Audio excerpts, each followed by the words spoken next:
Okay, we're on. Welcome everyone. This is New England and Dynamics, New England Dynamics and Number Theory Seminar. And today we have Shreyasi Datta, who will talk about Fourier Asymptotics and effective equidistribution. Thanks everyone for joining. As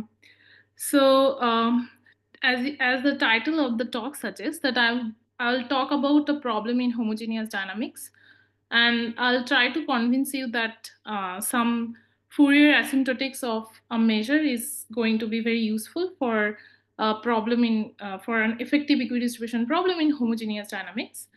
So I'll first start with the setting.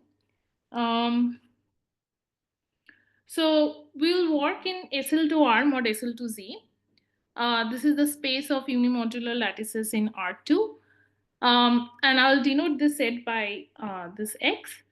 And Mx is the invariant R measure on the space X. So when we talk about equidistribution, which means that we are talking about some sequences. So let me first start with what sequences we are going to work with. So we'll look at this diagonal flow gy, where y will be going to 0 eventually. And we are looking at this expanding horocycle, which is nothing but just the upper triangular unipotent matrices. So this is the setting. So all you need to remember is this space X, this action gy, and this unipotent. Okay, then the question is as follows. So I'm just looking at everything in the upper half plane. So I'll start with a length 1 horocycle here. And let's say we have some measure mu on this horocycle. And then I push it by the action gy. So gy was this diagonal. So that means that the length, this horocycle that was at height 1 is now at height y. So this was the initial one, and then now after acting by gy, it's at height y. So that means the length of this is y inverse. So length has increased because y is going to 0. So if we are going to look at this in the fundamental domain, then it's going to wrap up. And this measure we call as mu y. So you started with a measure mu and you push it by this g action, and then you get this mu y.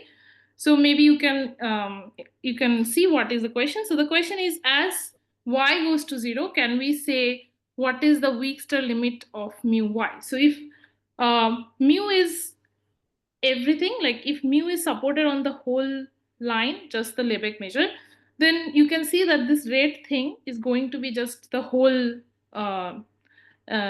mu y will be the whole, the support of mu y will be the whole expanded horocycle. Okay, so let me be a bit more precise. So we'll start with this measure mu, which is a just Borel probability measure on R, and mu y is nothing but this measure delta nx gy d mu x. So when we say mu y, so mu y is a measure. So when we say mu y, whether it converges or what happens with it, we generally talk about in the Weekster topology. So we want to compute mu y of phi, which is nothing but phi of nx gy d mu x. And then the question is, what can you say about the limit, in particular this Weekster limit of mu y as y goes to 0? Okay.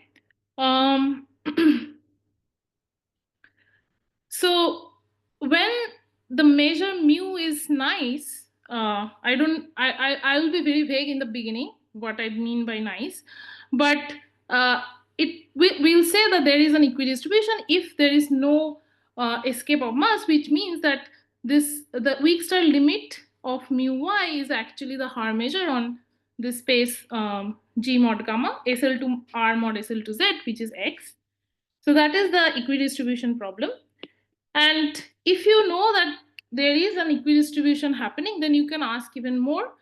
Like, can you say anything about the rate? So, which means that can you find some eta greater than 0 such that mu y phi? So remember, this is nothing but this is just phi of nx gy d mu, and this is nothing but just phi of dmx. So as y goes to 0, can you say that the rate is polynomial in terms of y? So let's start with something very basic. So let's say we put mu to be just a Dirac measure. So in the previous picture, you can see that if I start with mu to be Dirac mass, that means it's just somewhere here. So like whatever I do, it will just go to infinity, right? So there will be just 1 point. These rates will be just 1 point even after expansion. So it doesn't equidistribute. And then the question is, okay, can you say something about mu such that this effective equidistribution holds? So this is I think this is a very wild problem, in the sense I'm not saying anything about mu. I'm just given a measure mu. I'm asking this question. Okay, so let's start with just the Lebesgue measure, which was classically studied by many people. So Dani Smiley actually proved that if you take mu to be Lebesgue measure, then there is equidistribution, and there is an effective version of that due by Sarnak.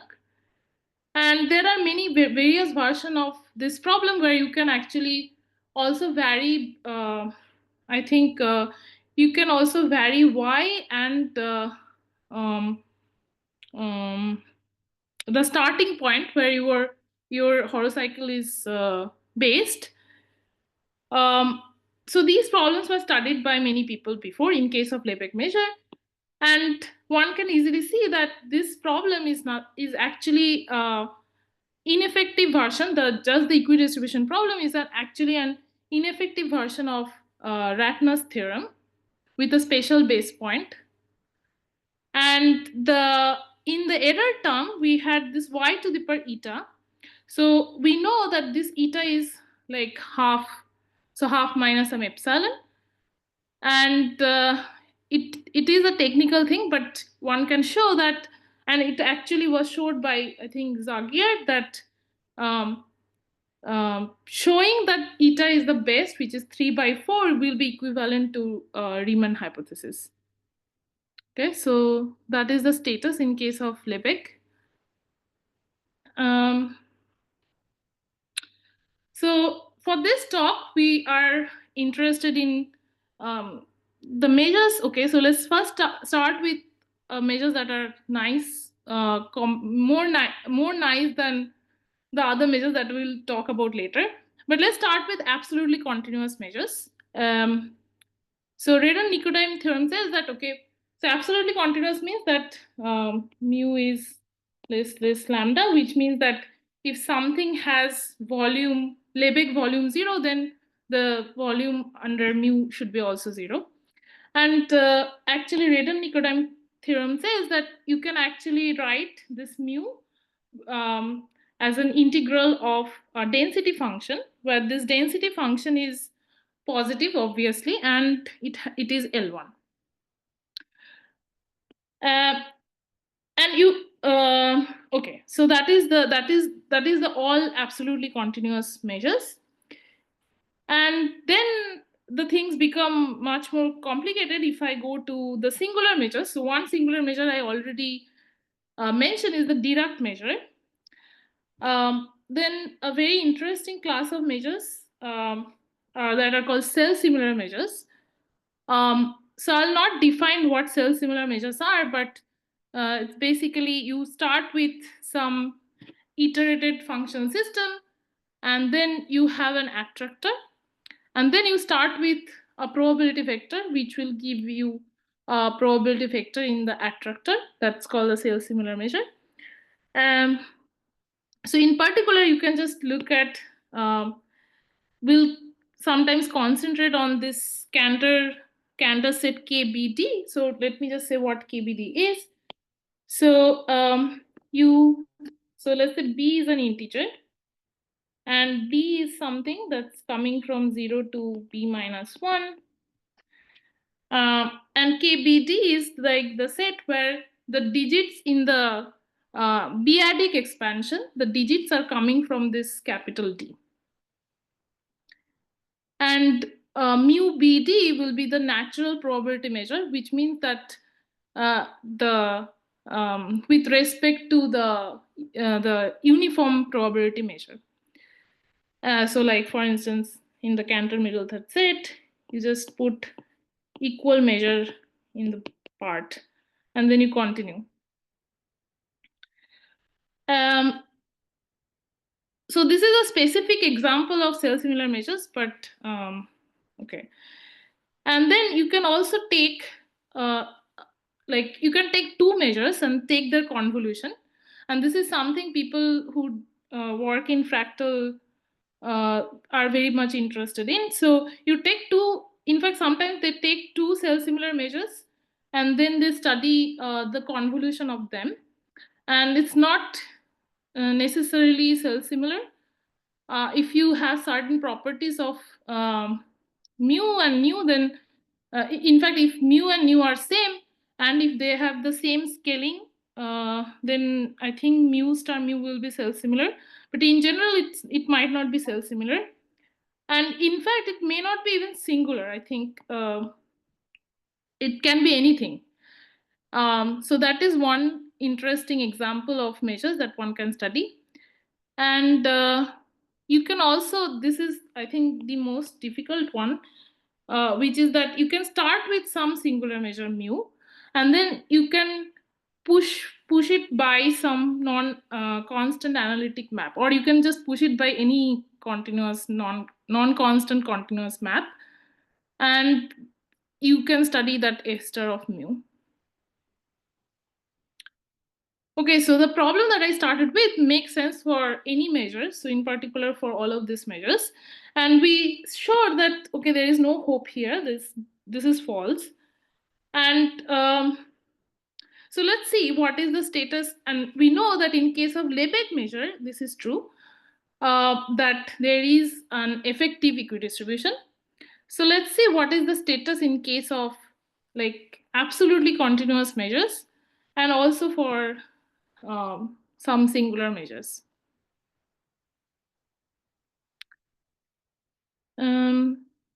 Okay, so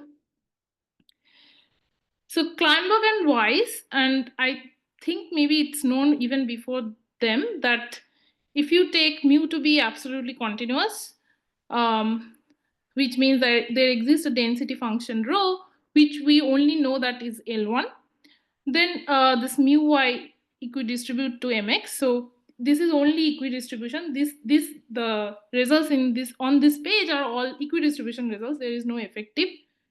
And actually, this Kleinberg-Weiss result is true for more general in RT. All of these results are true in RT.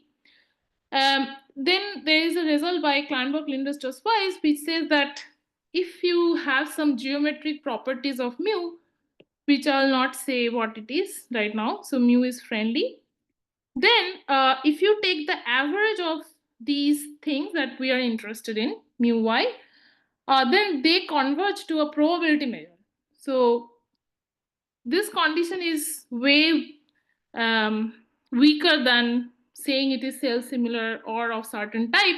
It's very, I think it considers a lot of measures, and they can say that this average is probability measure. The limit of this average is a probability measure. And later, Simons-Weiss and also a weaker result by Einsiedler, Fishman, Shapira shows that if you start with mu to be a self-similar measure, then this limit is actually the Haar measure mx. Actually, they prove something stronger than that, but for our purpose, we'll just stick with this. Shreyasi, can I just comment on the first point? I mean, Yeah. Dima might correct me, but I think this is known before, so it's already in Strömbergson's work that we have quoted, and in fact, it follows from Margulis' trick already that you can extend it to absolutely continuous. So first for continuous densities, and then you can use a trick to extend it to absolutely continuous. Yeah, Yes. I don't remember the way we stated it there, but most likely it was a remark that using Margulis's argument, we can show this. So we didn't claim any originality there. That's yes, thanks for the comment. Okay. Completely agree. Yeah, thank you.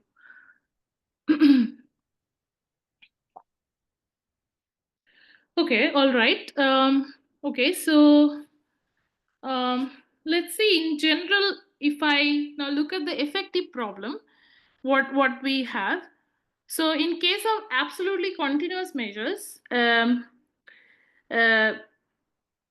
if the density function is smooth compactly supported, then Kleinberg and Margulis actually showed that this effective equidistribution result, and they use effective mixing.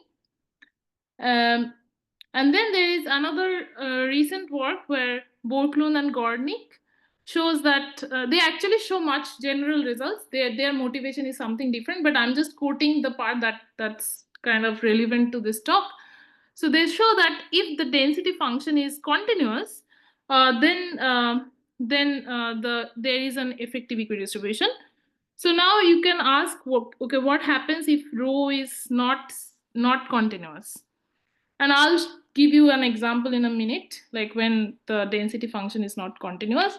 Can you say, so we know that there is an equidistribution that's happening, but we don't know.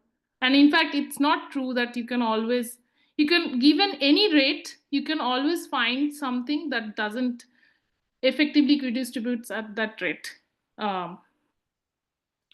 Okay, and then comes the most interesting class of measures, which are singular measures, because there it's even more hopeless. So there was a recent breakthrough by Khalil and Luethi, where so they actually consider self-similar measures that are rational and has open set condition in higher dimension, but here I'm just stating it everything for real line. So they have that, okay, same setting. So you start with b to be an integer and d to be the digits that are appearing between 0 to b minus 1, and you consider this kbd. And so they prove that this effectively equidistributes if the dimension of the support is large. So if b is I mean, if you don't assume anything on b, then it's, I think, something like 0.992, and if b is prime, then this number is better. And so, okay, one can ask what happens for other singular measures.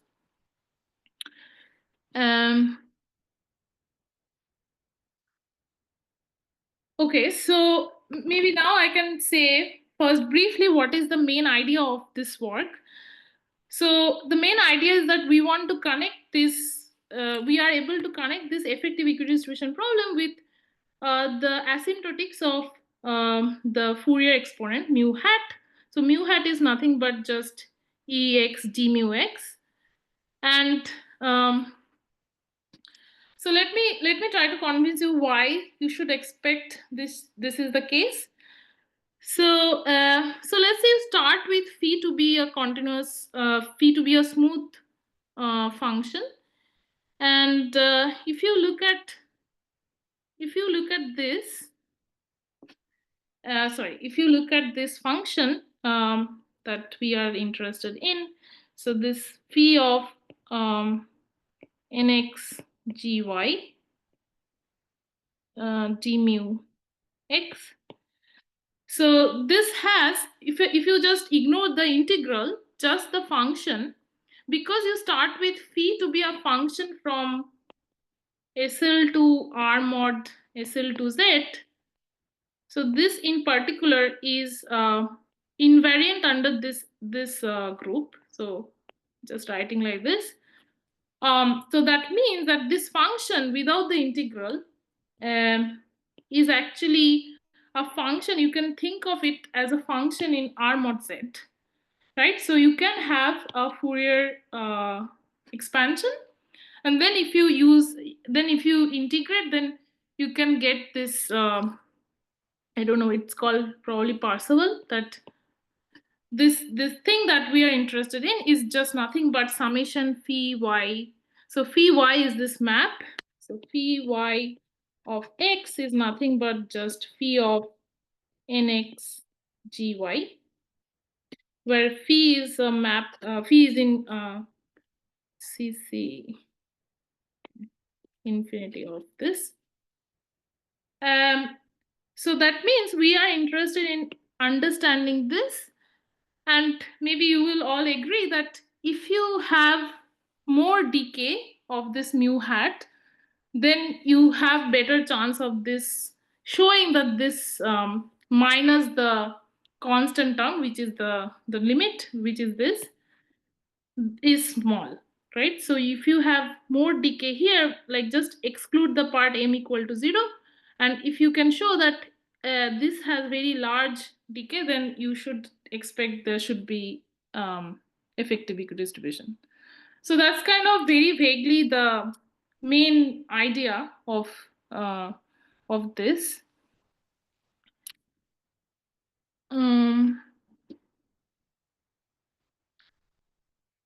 Okay, so what do we do? So first let me state the results very vaguely. So we answer the problem that I started with, that whether given any mu, whether you can have effective equidistribution.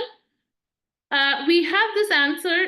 We answer it affirmatively if mu hat has some polynomial decay on average, which I will explain later in a second. So the thing is that for most mu, which are singular measures, you may not have any pointwise decay.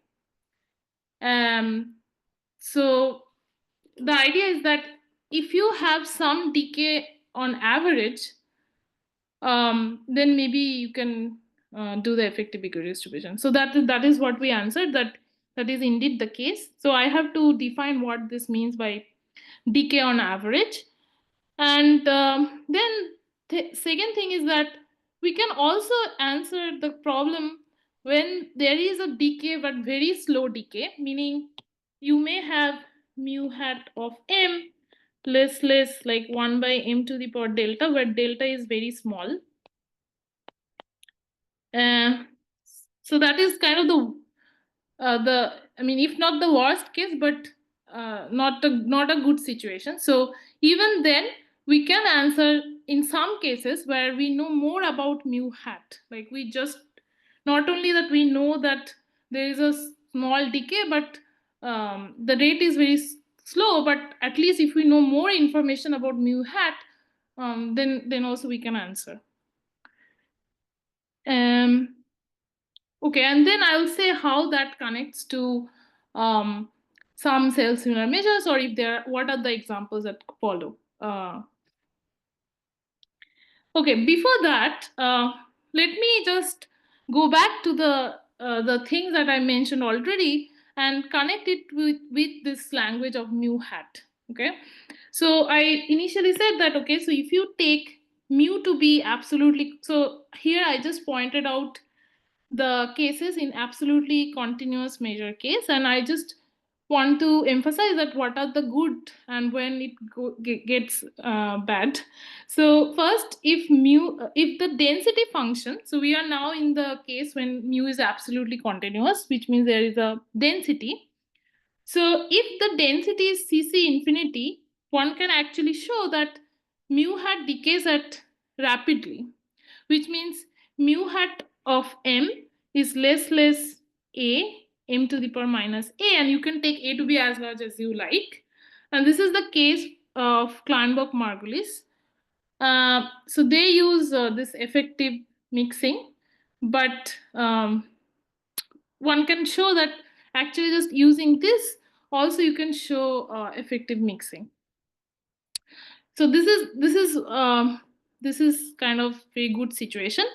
And then in Borglund-Gorny case, where the density function was assumed to be continuous, then there is no pointwise decay, but this series converges.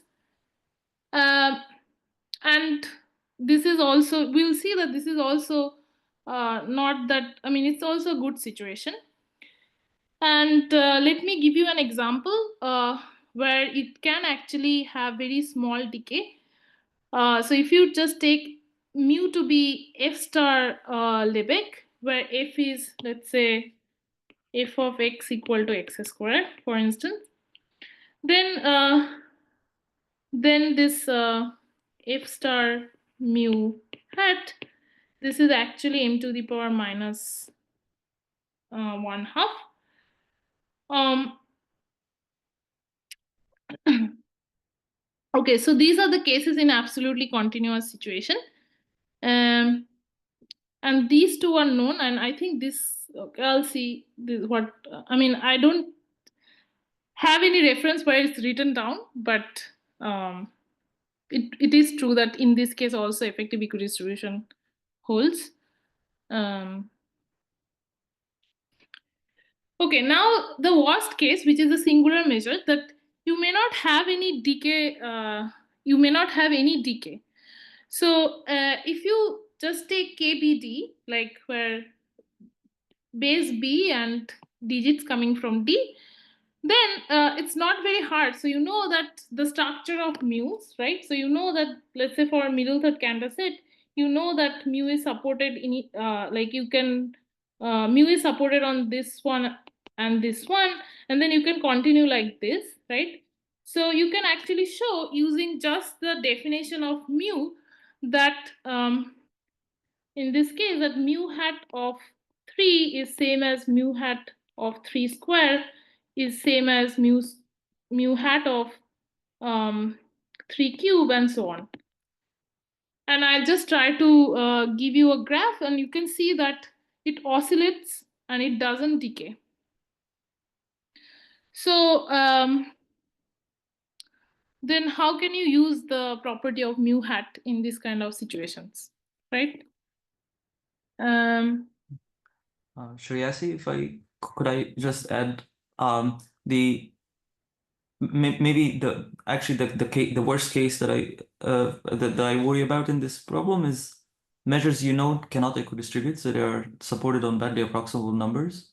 Yeah, but they have right. polynomial decay.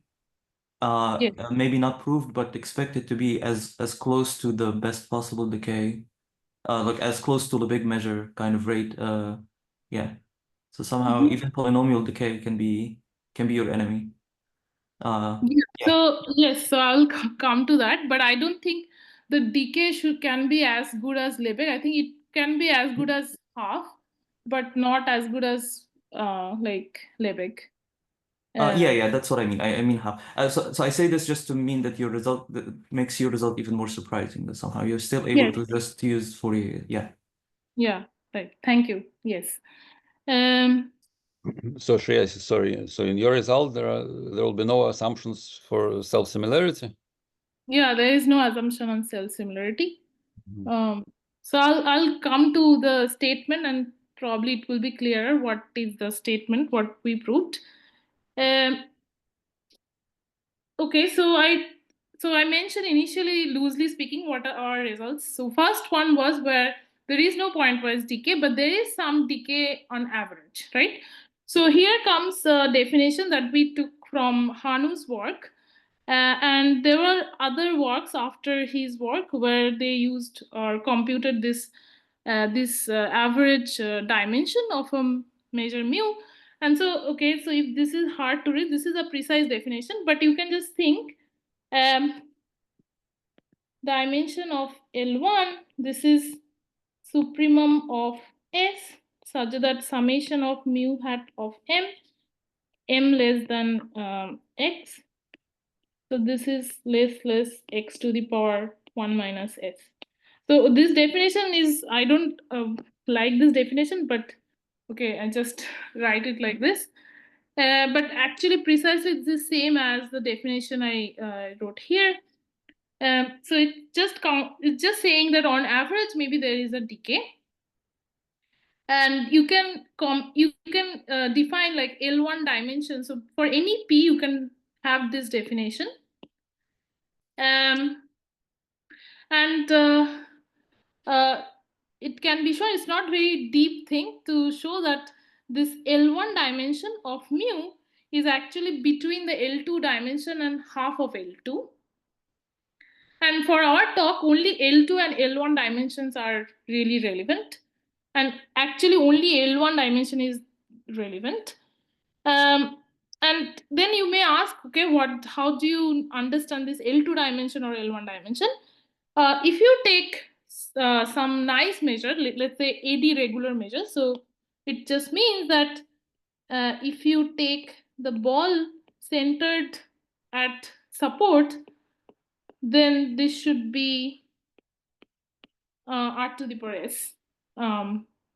For every x, you like this constant doesn't depend on x. Okay, so this is the definition of an AD regular measure. So when it is regular measure, then L2 is just s.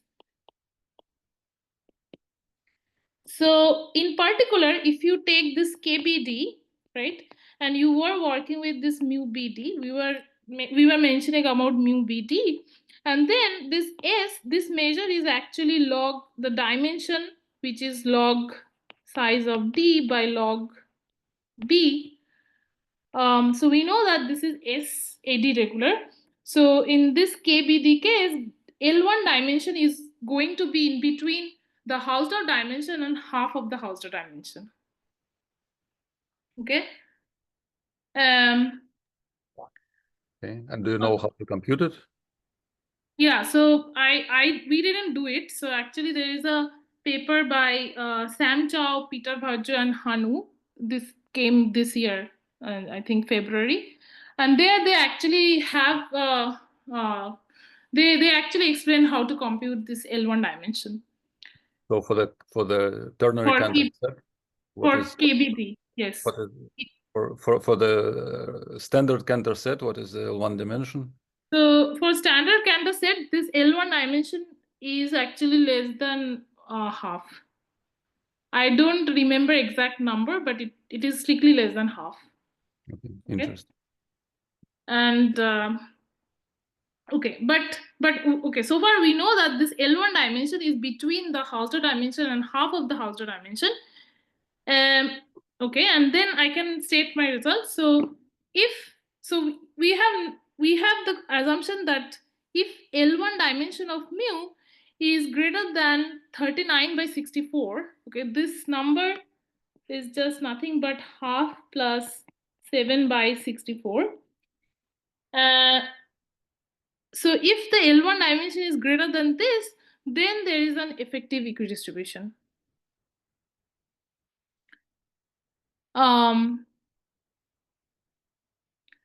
Okay, so maybe we should now go back, or maybe I should mention it here, that what were the cases. So in Kleinberg-Margulis case,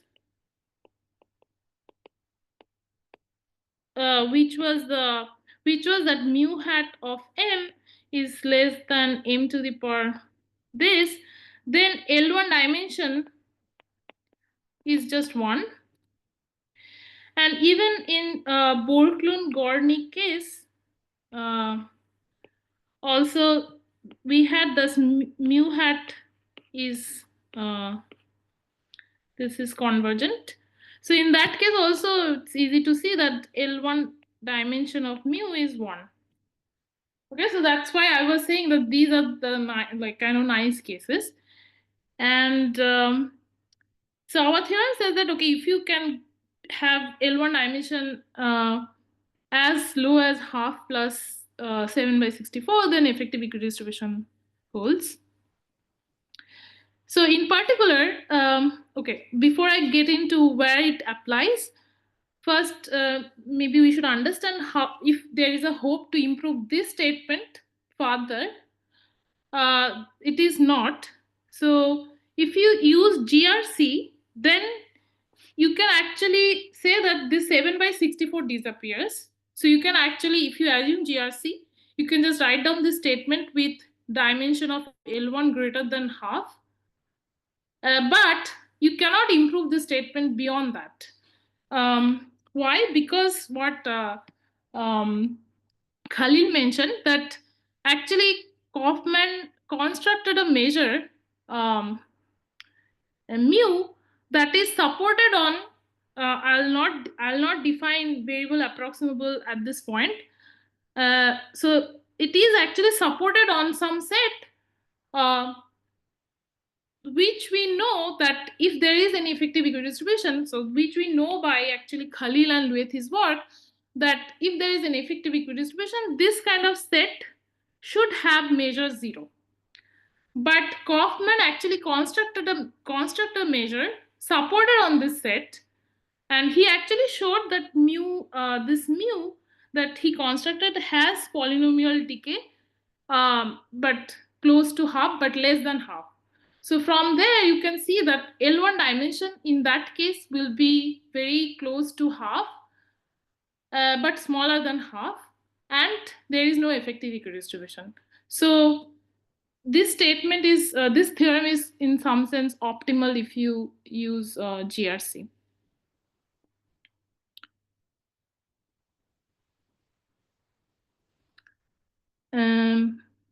Okay. So first, let's look at some examples. So it's actually very easy to apply this now. Once you know this theorem, you can easily cook up measures for which this conclusion holds. So in particular, if you take AD regular measures, so let's say you take S AD regular measures, then if you take mu star mu, this mu star mu hat of M is nothing but just mu hat M square.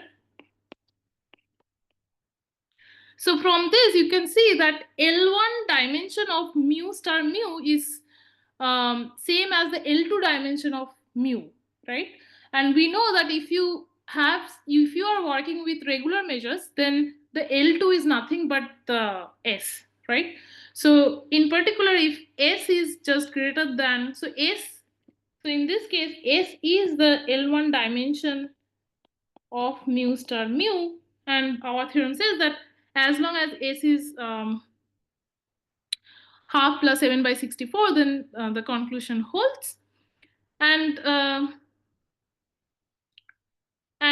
we know that in particular this KBD, we know that L2 is nothing but the Hausdorff in this case. So okay, you can just write down similar statement. And okay, and more examples. So this paper that I mentioned about Sam Chow, Peter Herjo, and Han Wu, they actually computed how they actually gave a recipe to compute this L1 dimension. So if we use their result, then we can actually combine it with ours and get that for every so if I take any KBD of the dimension is greater than 0.61, I just made it 0.61. This is slightly bigger than the 39/64. Then you can find some B naught which is large. You can compute it explicitly such that whenever D is in arithmetic progression, then you have the conclusion. So they actually computed that this will be almost same as the Hausdorff dimension if you take B to be greater than B naught and D to be in arithmetic progression. But one really, I think this we were really we figured it out at the very last point, that actually the condition that we have is flexible enough such that we don't need to only work with KBD. We can also work with KBD plus some X naught. Like we can take any Cantor Cantor set that for which this theorem applies, and then we can just shift it by any number, and there also the L1 dimension is, so basically mu star del X naught, the L1 dimension of this is same as L1 dimension of mu. So it will work.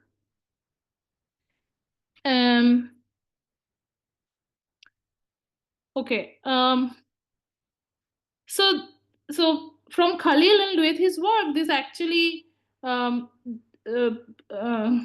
reduces the dimension restriction, and also can be applied for irrational IFSs. And there is a recent work by Baynard, He, and Chang where they actually proved effective equidistribution for any self-similar measures. So they don't have any restriction on dimension, the Hausdorff dimension. But their result is specific for self-similar measures.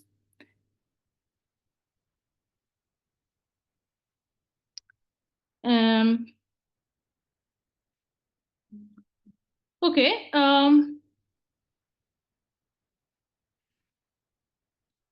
Now, let me talk very briefly about this second part of our results. So far, I've only talked about the average decay. And then I mentioned that you can also sometimes work it out if you know that even if your measure has polynomial decay, very slow polynomial decay, but which means that L1 dimension in this case will be less than half. So we know that our previous statement cannot be improved, meaning there are counterexamples. If I just try to write it in terms of L1 dimension, so we need to have some more information. So the thing is that if we know more about mu hat, in particular, if we know how exactly mu hat looks like, maybe it's not very easy to say, but in case you have it, that mu hat, you know the exact asymptotics of mu hat.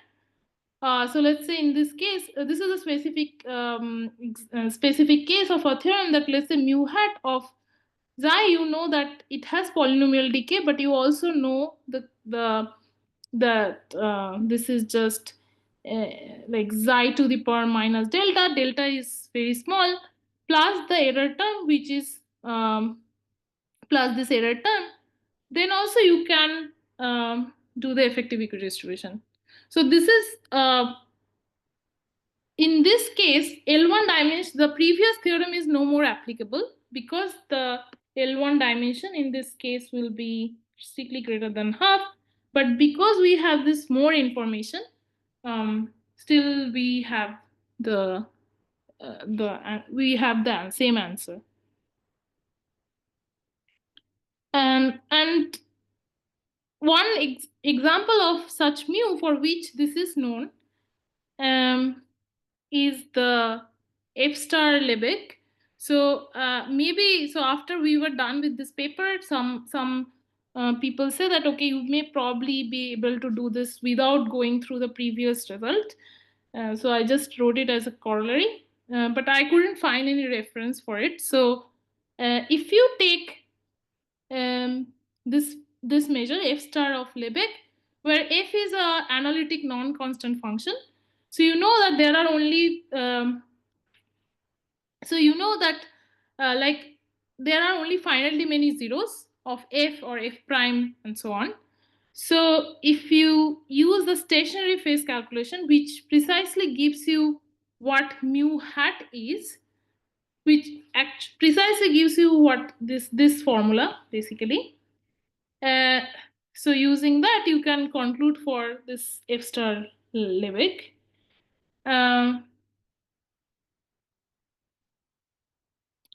Okay, so I want to mention about all of these things is connected to a problem in Diophantine approximation. And this connection was, exploited before by Kleinberg and Margulis and Dani. But in case of the measure that we are today working on, it was the proving that effective equidistribution that I stated is actually not enough to prove a Khinchin type result for any measure mu. So I'll come to that, but let's first look at the setting. So you start with a function psi, which is monotonic. And this W psi is all those points x such that you can approximate qx from the integers at the error rate psi q infinitely often. Then Khinchin's result says that the Lebesgue measure of this W psi is 0 or 1 depending on whether psi converges or diverges. And this result, this Khinchin's result is actually true in higher dimension as well. So a natural question is that can you replace this Lebesgue measure by some other measure? So this was a question raised by Kleinberg, Lindenstrass, and Weiss, that can you replace this Lebesgue by friendly measures?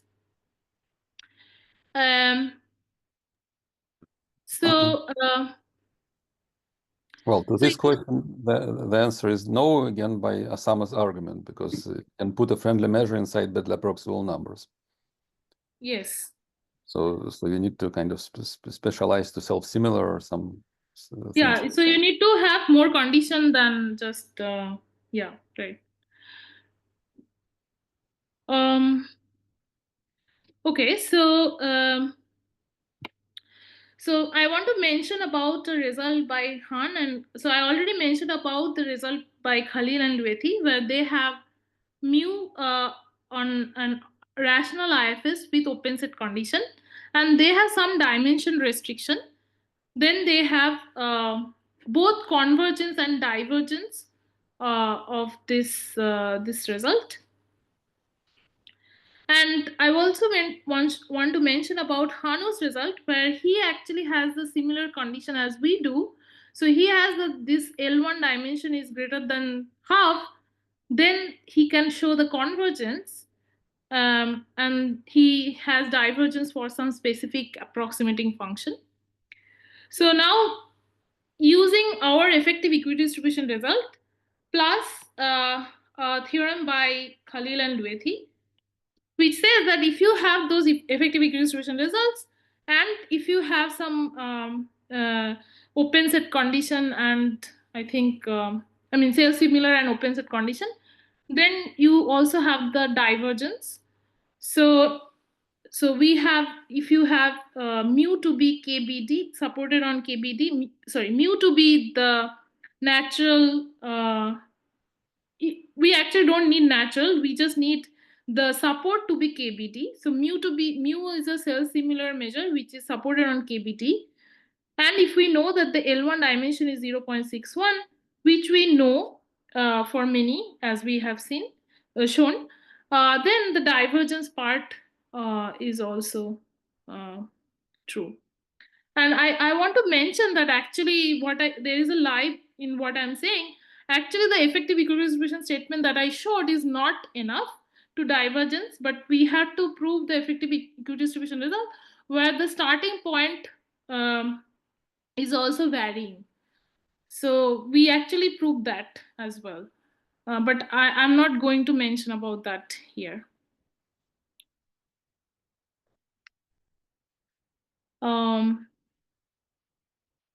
Okay, all right. So do I have like 5-10 minutes? Yeah, I guess we're open until 1:30, but we can finish earlier, ask for some questions, then maybe Okay. can. Okay, so now I want to talk briefly about the idea of the proof. So let's remember that we wanted to prove this, that mu y phi is so this is nothing but just integration of phi ux, or maybe nx, gy, d mu. This is we wanted to show that this is actually mx phi plus o of phi y to the power eta. Okay, so the first step is kind of what we have learned in case of which is called Wiles criteria, that if you can find a suitable basis for which, if you check the effective equidistribution statement, then it should be hold for the whole. So the first step is to have some spectral decomposition in L2G mod gamma, and so if you use that, you have in the spectral decomposition of L2G mod gamma, you have three things. One is a trivial representation, which gives you this main term. Then you have some discrete part, which we call cuspidal, which just means that it decays in the infinity. So as y goes to, it decays in the cusp. So that is why it's, I think, called cuspidal. And then there is another continuous part, which we call Eisenstein series, where it actually has some growth in the cusp. Okay, so there are three parts. So the constant part is kind of giving you the main term. So let's just forget about that. So we need to check that when this phi is in the cuspidal or Eisenstein series part, then this should be smaller than y to the, there should be some eta such that this is less than y to the power eta, right? So now we are only working with phi, which is some automorphic form, so that there are some properties that we are going to use of the automorphic form. So so first of all, as I mentioned before, that this function, there is nothing, I mean, really sophisticated here. This is Z periodic. So we can write is as summation phi y hat m mu hat m, this part. Now, okay, so this is an infinite sum. So maybe you want to see, so your goal is to somehow use some decay property of mu hat m, but okay, we know that the properties that we stated are up to some, like we are going to probably use some average, some decay on average, or maybe pointwise decay. So first we need to truncate this sum, right? So so let's say I truncate it from m less than y to the power minus sigma. It can be shown that because these are this cusp, let's say we are working with only cusp form, so we know that, or even Eisenstein part, so mu hat m is actually less m y to the power minus a. So using that, you can see that actually we can just truncate it up to y inverse. So if I truncate it in two parts, m less than y inverse is the part that we should really study. When m is greater than y inverse, then there is a decay that follows from this. Okay, so now we are working with just this mu phi y hat m mu hat m, m less than y inverse.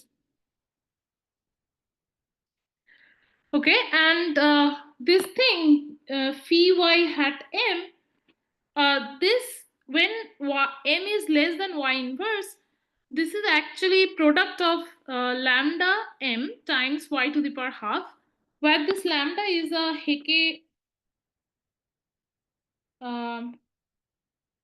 eigen value. And we know some bounds of that lambda. So the main point of this is that somehow splitting this thing in terms of m and y.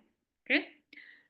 So let's just boil down. Let's just see what is the problem. So the problem is to show that if I plug all of it, then the problem is to show that lambda m mu hat m, when I'm summing over m less than x, should be, so I want to show that this is less than y to the power some eta.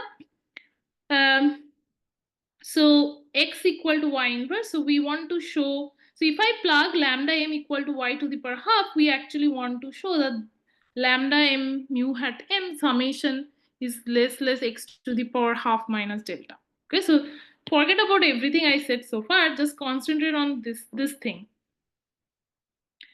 Okay, so now let's try to first use the trivial bound, which means that, okay, so what do I know about lambda? So we know that, so GRC predicts that this should be bounded, and we know that by spectral gap that this is actually less m to the power 7 by 64. So that is why this 7 by 64 was coming. So now let's say we don't use any property of mu, just use that that mu hat is bounded by 1, right? Mu hat of m is bounded by 1 for any measure mu. So you don't anyway you don't expect to win, but let's just see how bad it goes. So if we just, even if we use GRC, we get that this summation is just bounded by x, which is horrible, right? We need x to the power half minus delta. So we need better than square root cancellation. Okay, so we had to do something more. But let's look at this case when,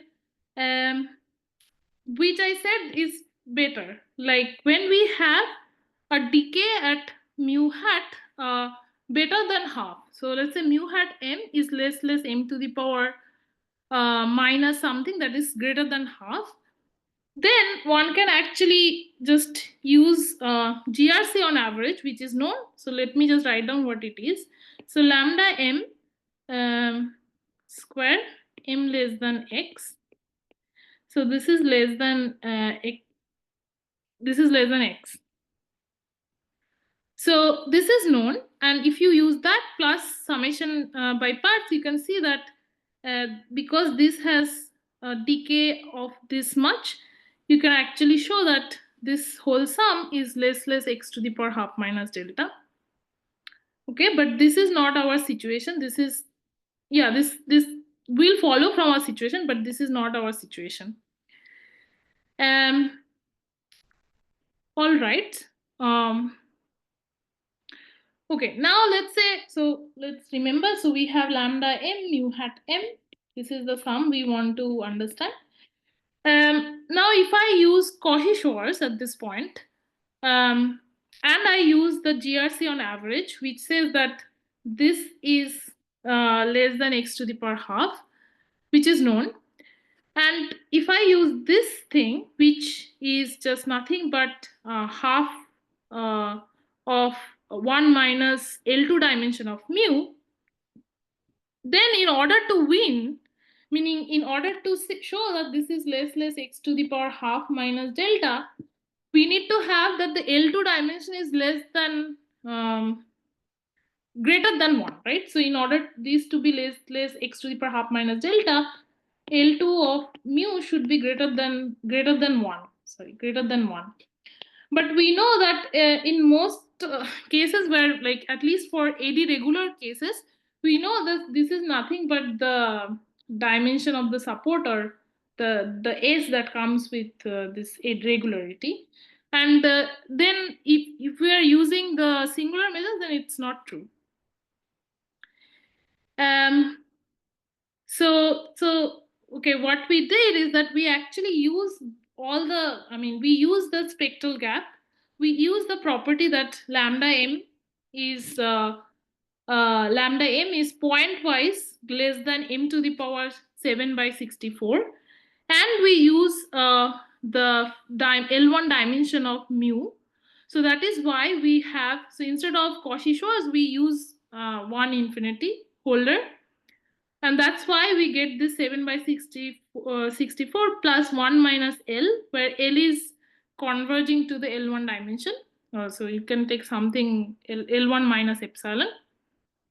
And that's how you get the condition that if L1 dimension is, if L1 dimension of mu is greater than half plus 7 by 64, then you can get what you want, like this.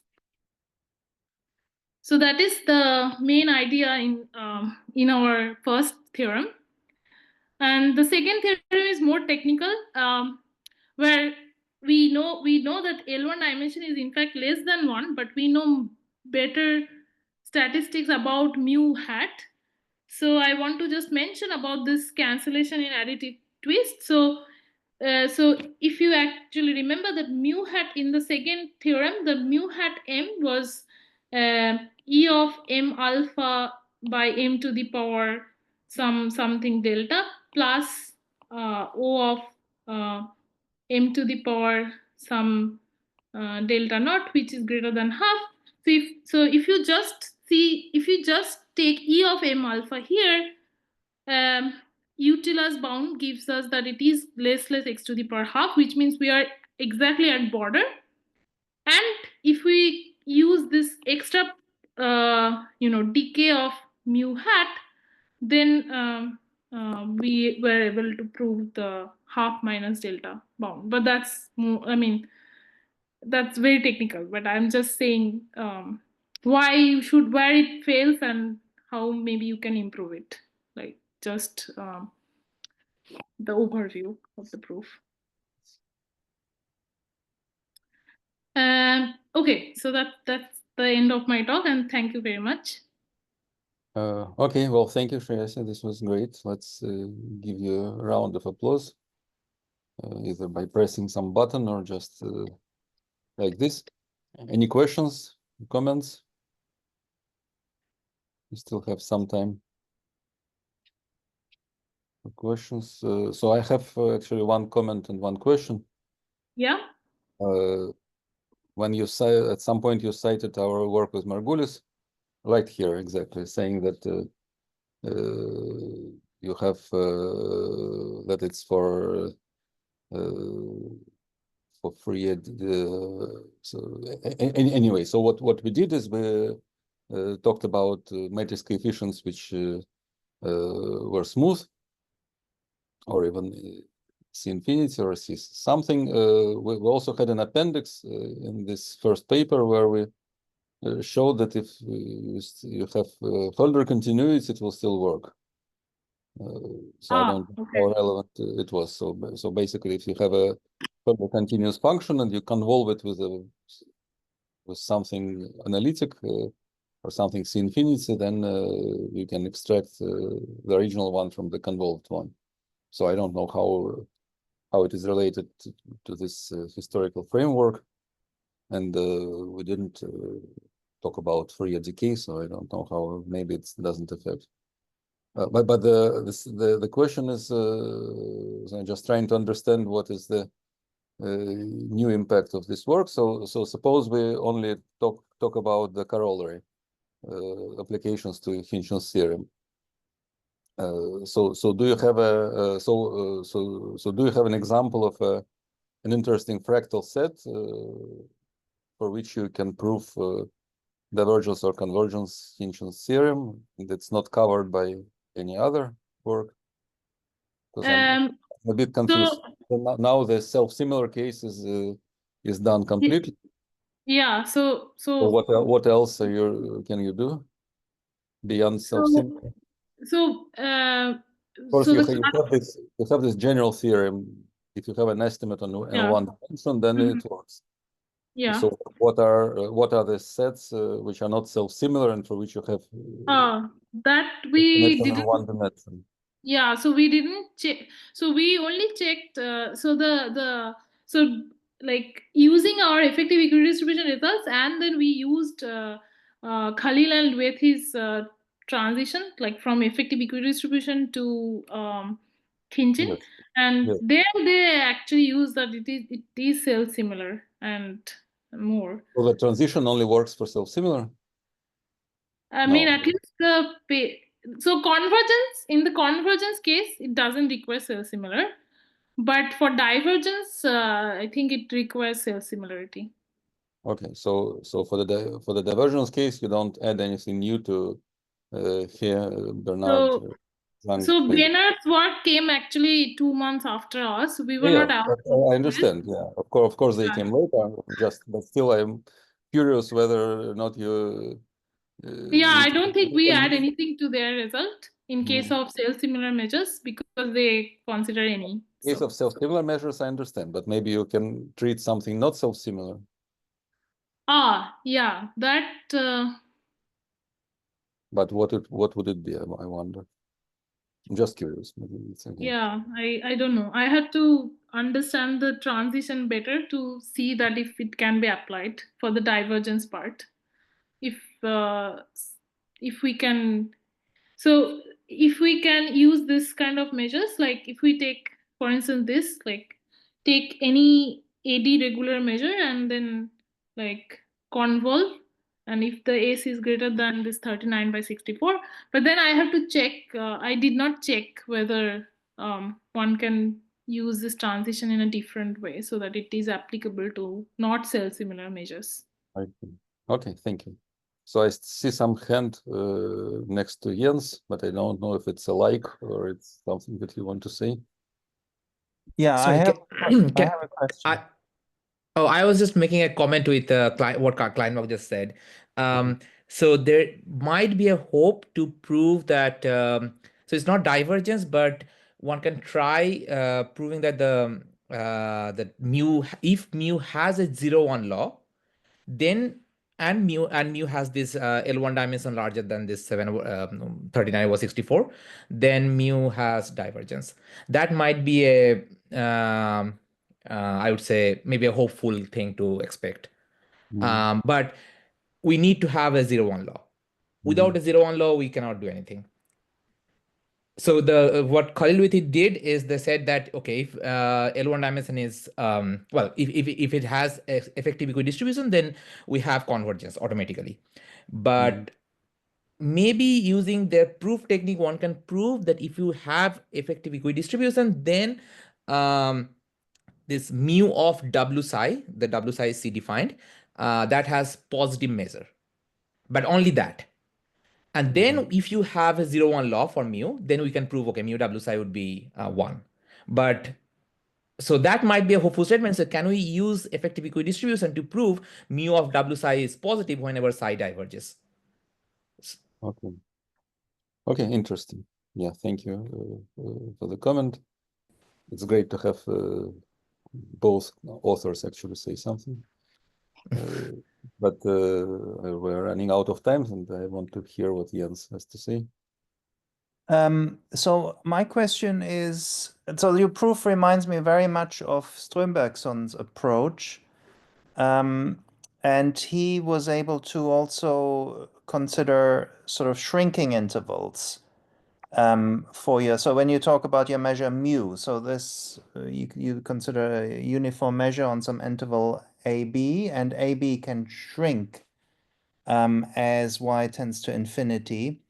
And because the two approaches look very similar in terms of, using Fourier expansions and Whittaker functions and so on, I'm wondering whether one could approximate your fractal measures by small intervals, as his results are uniform in that. Did you look at that? I thought about this problem, but I did not do it. Like I did not really go into the depth. But yeah, that is a possibility that you can shrink both, and then if the length of, I think the interval is greater than square root y, then you have effective. No, my question is, can you use his result to prove your result if you looked at that? I don't think so. Like because his result will be always with respect to something that is absolutely continuous, right? So, Yeah, but shrinking. So you could approximate your fractal measure by a sequence of absolutely continuous measures. That because his his result is uniform in the support of the interval as y tends to 0. That's Yeah. my question. So I think Khalil and Lueth's work, they actually use, I don't know if this is the same thing that you are referring to, but they actually used, they actually approximate the fractal by some absolute like,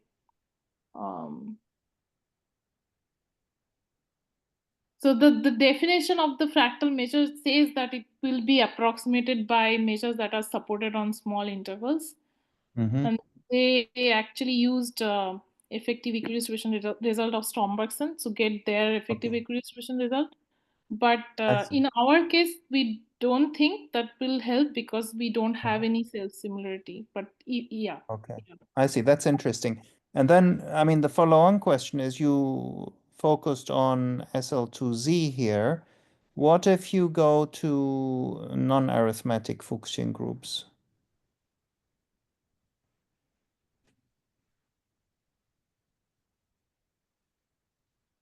Hello? Can I give an answer? Can I say something about that? Yeah. Yeah, so I think for Fuchsian group, all you need to know is how the Fourier coefficients behave, and we do not know very much about that. So if you do not have any spectral gap, let's say you have a Fuchsian group which does not have any spectral gap periodically, then our method will not work. You need to have some spectral gap. Yeah, but I'm talking about cofinite Fuchsian groups. So yes, cofinite Fuchsian groups. Let's say even so for instance, let's say a group like gamma q or gamma not q or gamma 1, any kind of congruence subgroups, the proof will work. Sure. But I'm saying those, I mean non-arithmetic.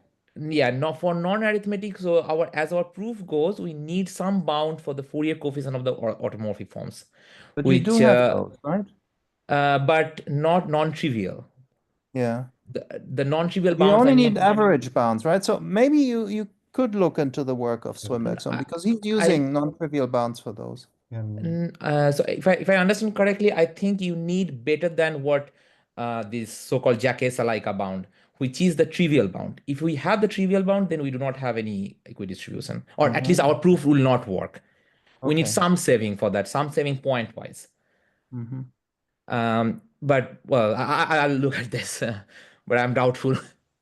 Okay. Can I say a comment? So Jens was right with the idea, but he was wrong with the paper. The paper is Sarnak-Ubis. So in Sarnak-Ubis, where Jens is actually acknowledged, they're using the same ideas. I think Subhajit and Shreyasi just developed further the Whittaker idea. But a general idea that should work, and actually it appears in the work of Elon and Amir recently, is that if you have a big L1 dimension in the horosphere, then you're equidistributed. You just need a very quantitative but soft result over the bounds of the Fourier coefficients that coming from Ache's work. So it can work on non-arithmetic lattices as well. Just the bounds will be significantly worse. I'm not sure if I was wrong about Strombergson's work, though, Asaf, because he's also using estimates on Whittaker functions and the spectral expansion. I thought he was using Burger's formula. I think you're referring to a different, or maybe you're referring to a different papers. Well, Duke paper.